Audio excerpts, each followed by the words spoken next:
Hello and welcome to Lantern Lane Stories. Tonight's story is The Girl Who Stole a Painter's Lunch. The year was 1922 in Mexico City. The Escuela Nacional Preparatoria was a grand old building near the heart of the city. Its walls were made of thick pale stone. Its corridors smelled of chalk and cold tile.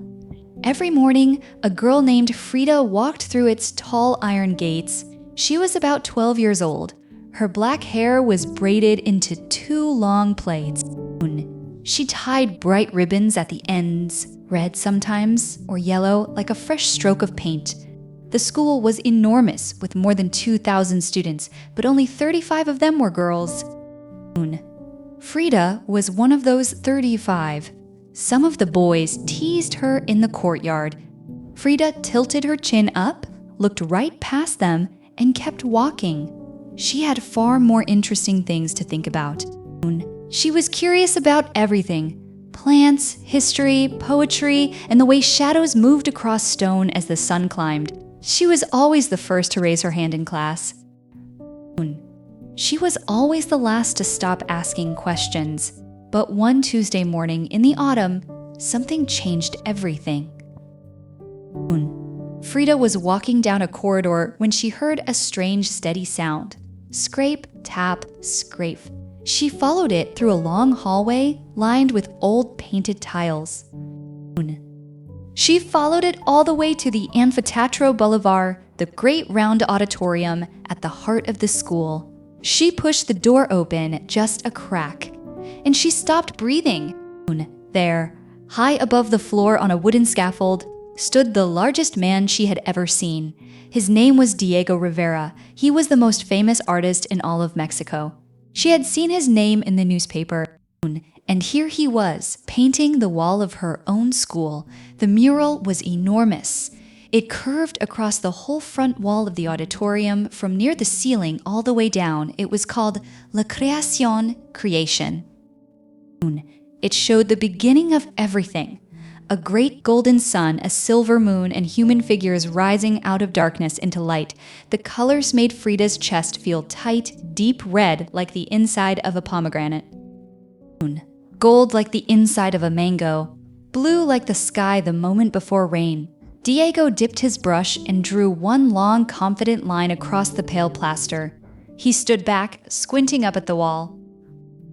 He muttered something low and private to himself, then he leaned in and made 3 quick, small marks. Frida sat down on the cool stone stairs just inside the door. She rested her chin on her hands. She watched.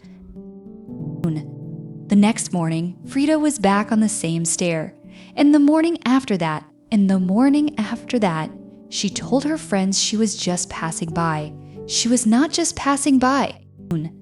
She noticed everything about the way Diego worked. He held his brush very loosely, near the end of the handle, not tight the way their teachers taught. He built his colors in layers, thin brown first, then lighter tones on top, then the brightest color last of all. At noon, when sunlight shifted through the high windows at a different angle, the whole mural seemed to breathe. The plaster had a smell she loved, cool and chalky, faintly like rain on dry earth. Beside the scaffold stood a little straw basket. Inside sat Diego's lunch.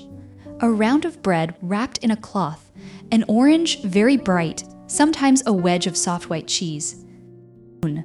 One afternoon, a classmate found Frida on her stair.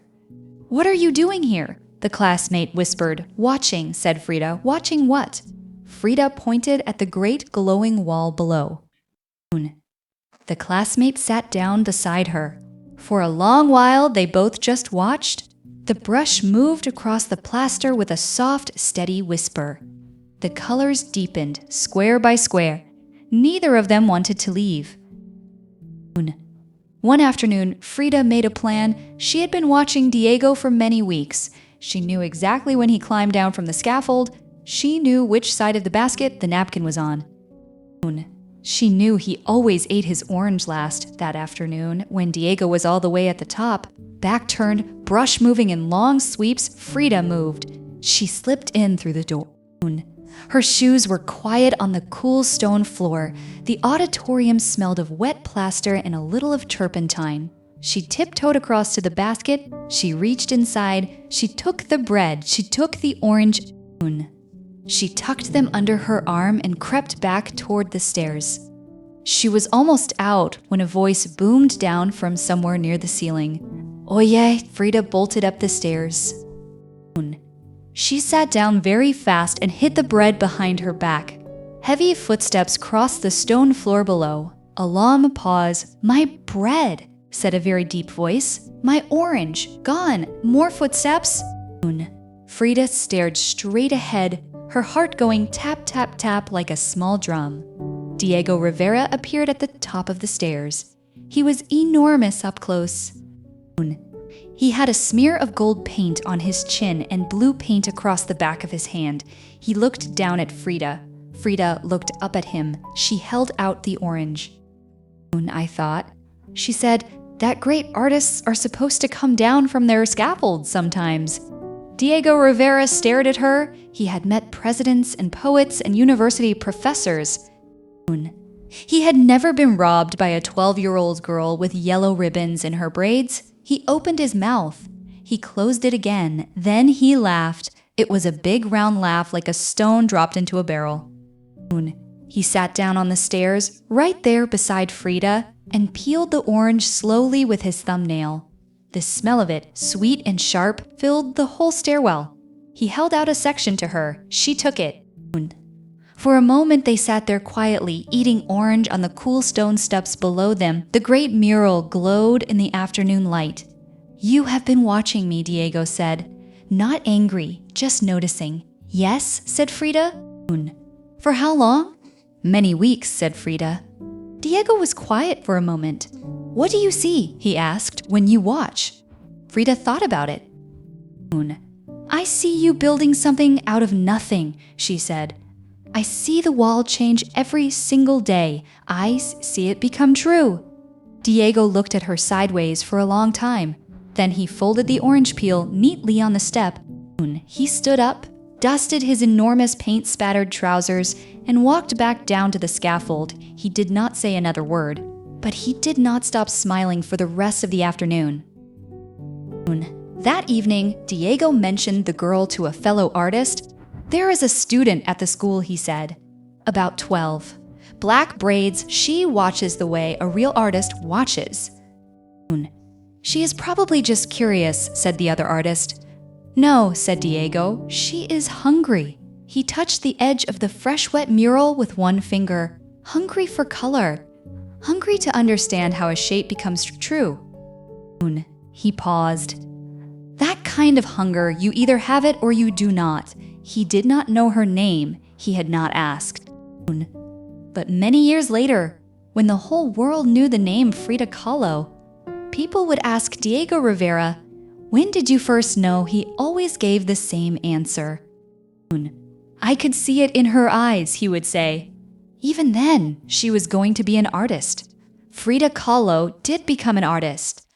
When she was 16, after a bad accident kept her still for a very long time, she began to paint. She painted herself. She painted her feelings. She painted her Mexico, its colors, its flowers, its old stories. Her pictures traveled to galleries in Paris, New York, and London. People stood in front of them and felt something move inside their chests. 7 years after she stole that orange on the stairs, Frida Kahlo and Diego Rivera were married, two great artists, two stubborn hearts, side by side. And it had all begun with a curious girl sitting very still on a cold stone step, watching a brush move across a wall, learning what color could do. The auditorium was dark now. The great mural stood quietly in the shadows outside. Jacaranda trees along the avenue slowly folded their purple flowers closed. The vendors packed up their carts, the school gates clicked shut. And so Mexico City also slowly fell asleep. Good night.